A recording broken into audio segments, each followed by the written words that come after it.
Yo, what is going on, you guys? It's Nesoa here, back with another video, and today I've got something a little bit different.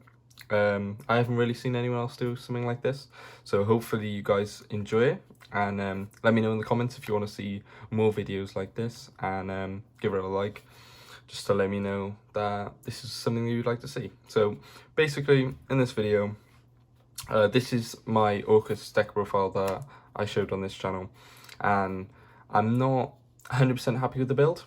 So I'm going to be making a few changes, and I just wanted to break down the changes and kind of go through them as I make the changes, so you can see kind of the reasoning of why I'm doing stuff, why I'm cutting stuff, why I'm adding stuff, and kind of get inside my head a little bit, and so you can just see my thought process of making a deck. So this is the exact build that was posted on the channel, with like literally everything that I showed.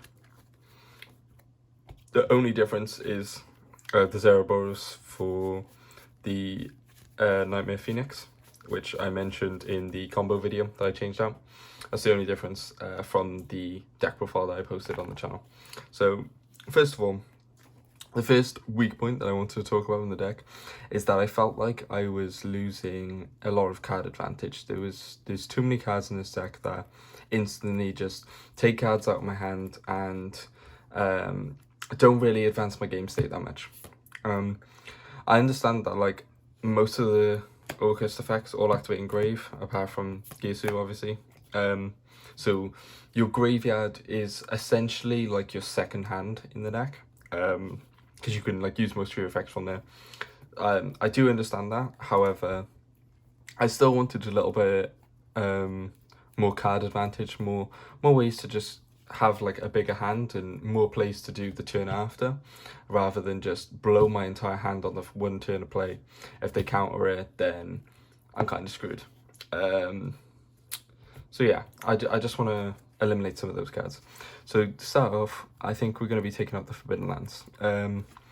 Although I do like the lands to stop Imperm, I don't think that many people are maining Imperm anymore to warrant playing the 3 Forbidden Lands. I do think it's a good card.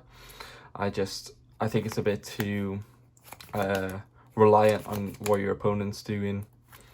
They have to be running like one of the 2 cards that it actually stops, which is Dark Ruler and Imperm. And if they're not, if they're side decking them, then it's an instant brick for the 3. So I think we're going to be taking out the Forbidden Lands just on that factor. The other card I want to take out is I wanted to take out the Warrior Engine. I do think the Warrior Engine is good. I do think mekk-knight is a really good card. It's what they're both at 1 for a reason, and Roto's at 1 for a reason, because it can search out like stupid cards like these. I just think there's too many starters in the deck, and every time I saw this, I ever saw it with a Gisu or with a Scrap Recycler, and I'd never get a chance to summon it. Dark Rev was pretty good because you can like special summon this, but the mekk-knight was pretty much almost always dead, and the Dark Ref just made me go neg too much to then make the plays with the Dark Ref. So we're gonna cut this engine. I feel like the deck can survive without it, and I do think it's good. I would encourage people to start off by playing this, and if you feel comfortable playing it, then by all means play it. I'm not going to tell you how to play your deck, but personally, I just don't think it's strong enough to play in this current deck. The other card that I wanted to change is I wanted to take out the Apprentice Illusion Magician. Although I do like the combos that he makes, it's just a little bit too reliant on my hands, and top decking this card is not great. Seeing as most of my turn 1s and turn 2s I was blowing my entire hand, and then I was like top decking into this a lot, so that wasn't great. So that's something I wanted to change, and yeah, so we're going to be taking out the Apprentice Illusion Magician, and we're also going to be taking out the copy of Crescendo, because I also felt like Crescendo was just way too slow. Opening this is almost never good. Like, yeah, you can make your Gisu into the Galatea, or your scrap combo into the Galatea and leave Galatea on board and set this with your destruction sword. But I just felt like it's only really used in that combo just to protect the destruction sword, and I feel like there's other cards you could be using instead of it. So I just wanted to make room for more like advantage generating cards. So we're going to be taking out the Crescendo. I think that's mainly it.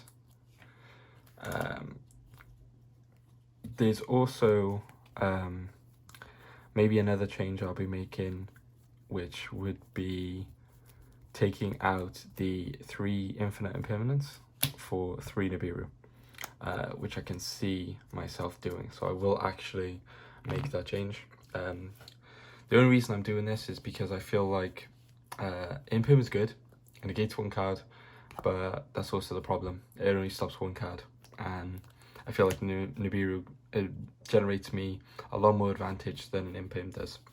So we are going to be taking out the Impim. So I've got my binder here full of all the cards that I want to play.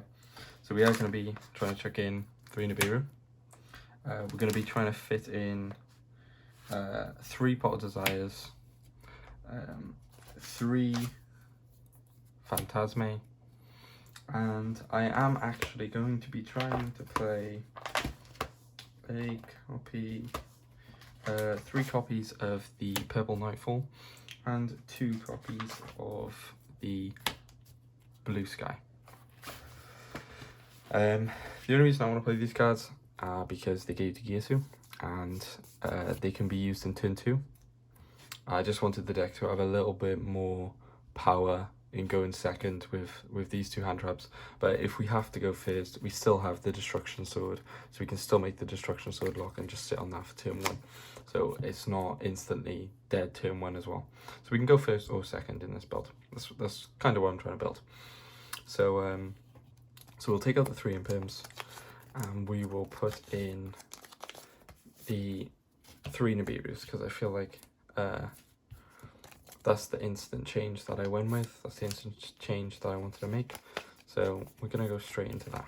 We're just going to chuck 3 Nibirus in here, and we're going to put that in the deck. So yeah, we've added 3 Nibirus into the deck. The other card, Phantasme, instant. I want to get this in. Drawing this can get you into the Nibiru, can get you into your combo plays. You can put back your Scrap Golem if you dead draw it. It can put back your Destruction Sword if you dead draw it. So this is a fantastic card in a deck where we're playing 2 like engine requirements. And so yeah, we're going to definitely try and find room for this. I think we're going to take out the 3 lands for it, to be honest. I feel like this is a good trade. So we'll take those 3 out. We'll grab the Phantasme, and we'll chuck the 3 Phantasme into the main deck. And then take that sleeve over here.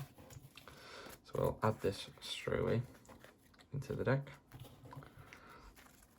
Now, for our next set of cards, we still have another 3 Pot Desires, 3 Purple Nightfall, and 2 Blue Skies to put in, and we still only have 6 cards left, so we're going to have to find 2 spaces here.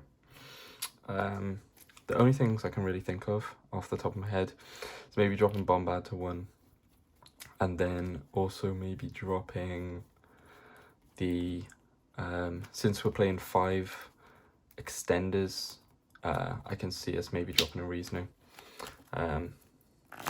Just because these offer extenders, whether we open with Gyasu or just Scrap Recycler with any spell, we can drop these from hand.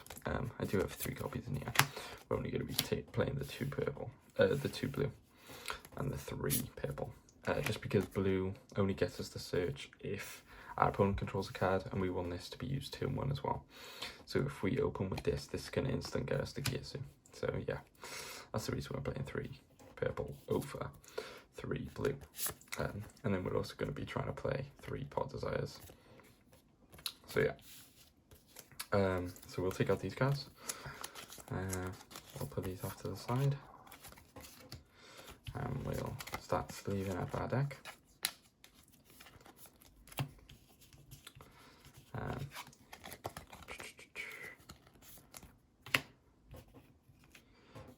So we'll take out these.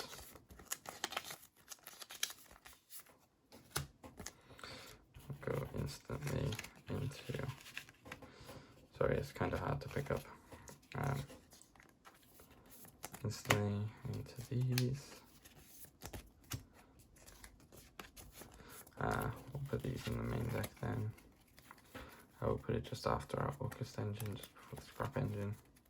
And then for the Knight engine, we'll take out for the 3 Bot Desires. So basically all I was worried about was generating advantage. And I feel like we've solved most of that issue now. Because obviously we've added in 3+1s in terms of Bot Desires. We've also added in 3+1s in terms of Phantasme. We've also added in Nibiru's with our opponent summons more than 2 cards really. We're instantly going to plus off just using the 1 Nibiru, get rid of those monsters. So we've added a lot of advantage generating cards. Our Orcust engine is still very small. We're only still playing 2 Nightmare. I would love to bump it up to 3, but it's honestly the deck space is so tight, and it's a brick a lot of the times, unless you draw it with a return or a Jet Synchron. So yeah, I think I'm pretty happy with the main deck now. Obviously there's going to be a few changes to the extra deck now.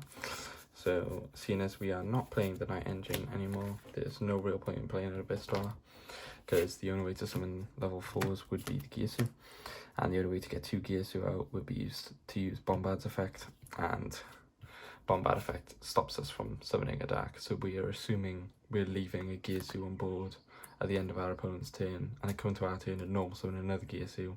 Like, this is not going to come up enough, so we're not going to be playing it this well.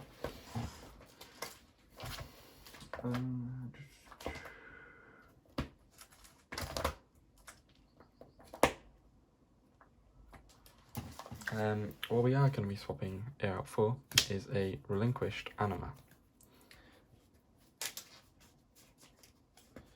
Now, the reason I want to play a Relinquished Anima is purely off the fact that if we open Bombard or Jet Synchron, we can just steal our opponent's card. We don't always have to go into Link Karibo then. We can make other plays with it, and I feel like this is just a really good card to go into. Obviously, if we need the Link Zone to poke backwards, we can just go into Link Karibo, but if we don't, we can snipe an extra monster off our opponent.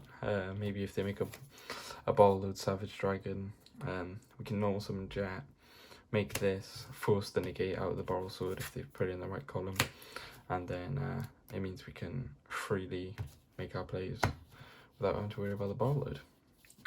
So yeah, that is all the changes I think I'm going to be making to the deck. I may be considering taking the Zeraboros out and putting in an Appaloosa, but I do like the fact that Zeraboros is a dark, so it gives me the option to make it without IP, whereas the only way you're summoning an Appaloosa pretty much is if you have an IP, or if you have to scrap recycle the combo with no interruptions at all. And I feel like it's a little bit too inconsistent, but I do think Appaloosa is really good. So I may test playing Appaloosa over this, but for now, it's just going to be a Zeraboros. So yeah, I hope you guys enjoyed this video. I hope that gives you a little bit more insight into the deck choices that I make, and hopefully it helps you decide how to make changes to your deck, and hopefully you can learn something from this, hopefully. But yeah, let me know if you guys enjoyed this, and if you want to see more content like this, and give it a thumbs up and subscribe if you're new. Thank you very much for watching.